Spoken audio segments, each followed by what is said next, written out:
cycle. This cycle, I'm much less confident that there's going to be diminishing returns. I think there's a good case to be made that this cycle or the next cycle has a surprising breakout where there's not diminishing returns. Everybody kind of has it in their mind of what's going to play out, and I think it's going to surprise one way or another. Last time it surprised to the downside. I think this time could easily surprise to the upside, and the people that think they're bullish at like 100K or 200K could get completely shocked.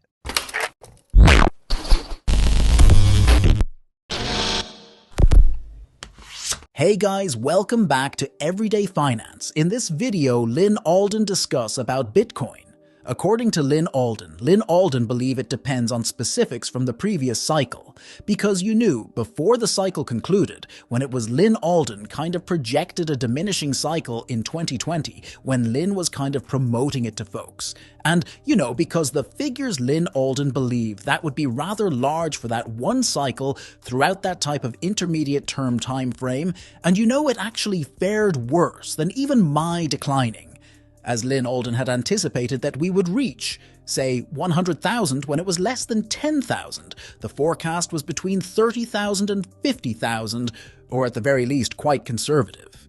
And then we hit, that's why Lyn Alden believe it's approaching 100, and we never actually succeeded in hitting the second goal.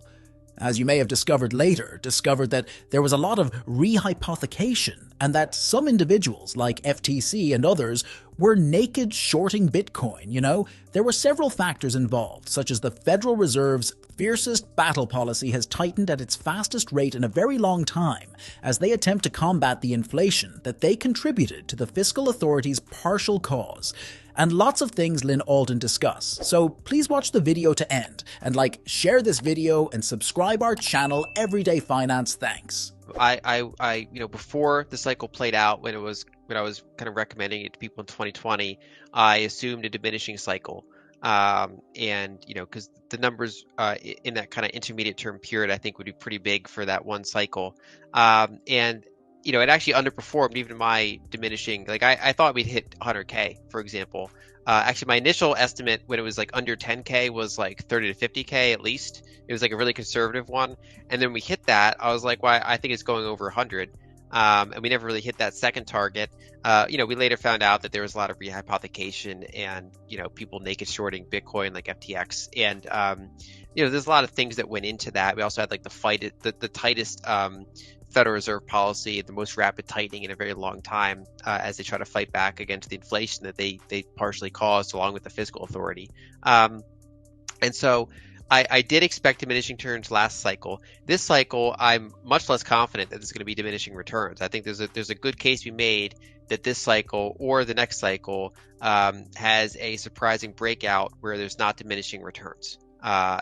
So everybody kind of has it in their mind of what's going to play out, and I think it's going to surprise one way or another. Last time it surprised to the downside.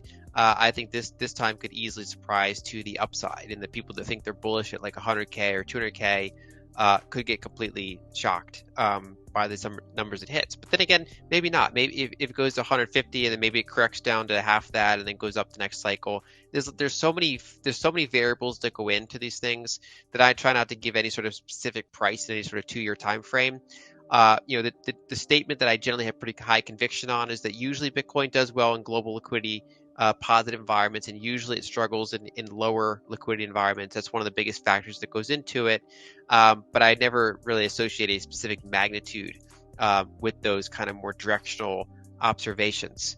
You mentioned unit bias. I do think that's one of the things that holds people back. They see $40,000 a coin, and some people don't even know it's divisible.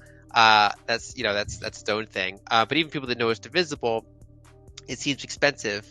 So what I would point people to is market cap, right? Market cap, I think, is a more sensible way of looking at it, which is that should this asset be bigger or smaller than one company like NVIDIA, right? Should it be bigger or smaller than gold? Should it be bigger or smaller than Apple? Should it be bigger? What percentage of global assets or global purchasing power should this be, right? I think that's a better way to think about it, because it's a divisible asset. There's 2.1 quadrillion Satoshis. And so the unit can be whatever we want it to be, pretty much. And it's really about just the overall purchasing power of the network and your share of the network. And so I think that's kind of a way to approach it. According to Lyn Alden, if Bitcoin increases dramatically and the daily movements start to simply overpower the remainder of your resources and you're constantly considering it, it can make sensible to remove some and reinvest in stocks or acquire real estate. Regardless of the situation, that might be the right time to consume if you've been putting it off. But if it's in despair and you know it's been crushed entirely, that might not be the best time, and you have cash on hand from work or other sources, so perhaps now is the right moment to approach it. As Lyn Alden ran these model portfolios, but Lyn didn't touch my cold storage at all when Lyn approached it last cycle for research clientele. And you are aware of this Bitcoin cutting it with products like GBTC, or whatever. There are various ways for brokers to have exposure to the price of Bitcoin. Let's back to Lyn Alden interview. And for people trying to trade it, it's like, people are waiting for these specific price targets. Either they want to exit at a certain price level or they want to get in at a certain price level. And I just don't think that's the best way to think about it.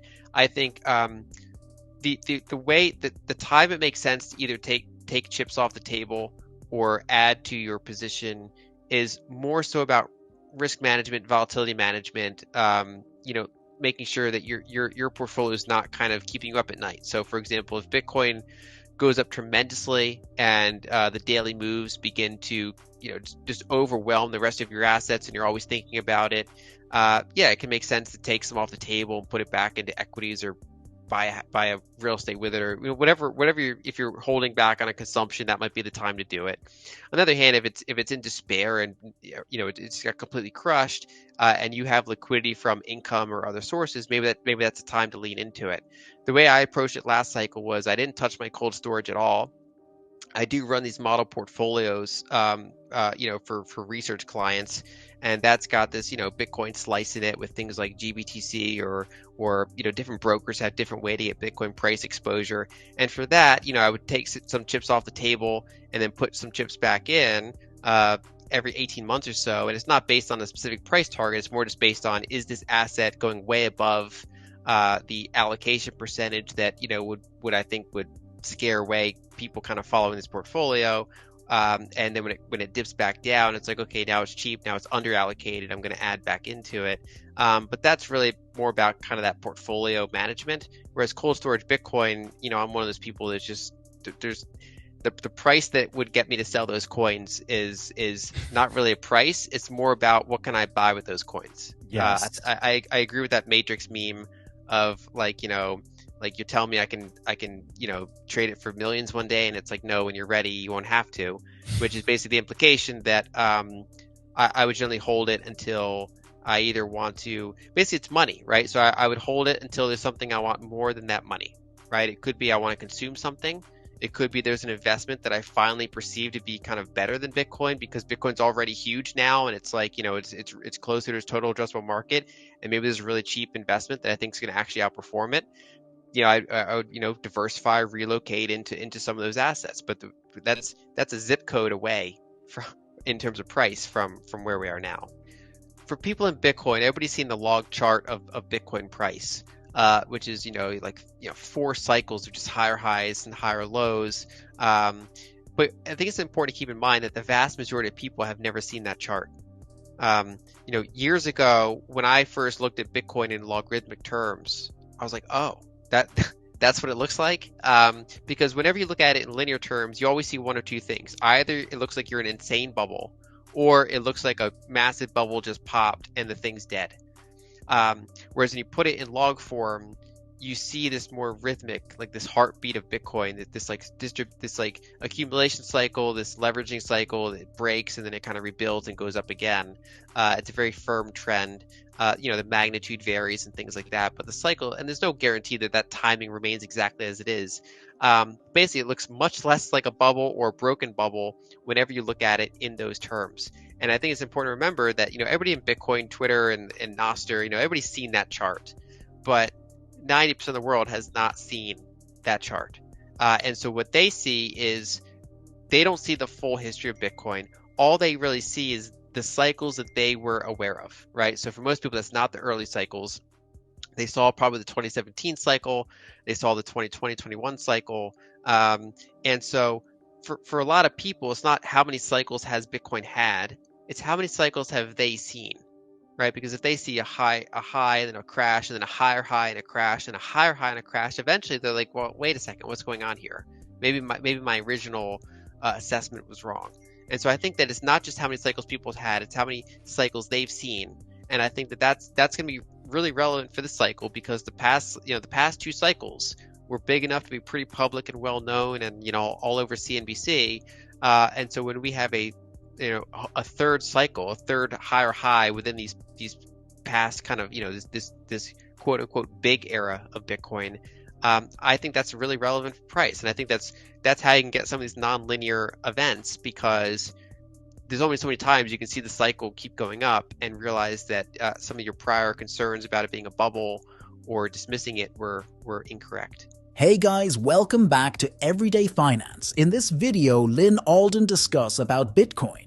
According to Lyn Alden believe it depends on specifics from the previous cycle, because you knew before the cycle concluded, when it was Lyn Alden kind of projected a diminishing cycle in 2020, when Lyn was kind of promoting it to folks. And because the figures Lyn Alden believed that would be rather large for that one cycle throughout that type of intermediate term time frame, and it actually fared worse than even my declining, as Lyn Alden had anticipated that we would reach, say, 100,000 when it was less than 10,000. The forecast was between 30,000 and 50,000, or at the very least quite conservative.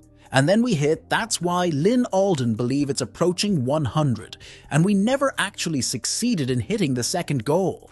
As you may have discovered later, that there was a lot of rehypothecation, and that some individuals like FTC and others were naked shorting Bitcoin. There were several factors involved, such as the Federal Reserve's fiercest battle policy has tightened at its fastest rate in a very long time, as they attempt to combat the inflation that they contributed to the fiscal authorities' partial cause. And lots of things Lyn Alden discuss, so please watch the video to end, and share this video and subscribe our channel Everyday Finance. Thanks.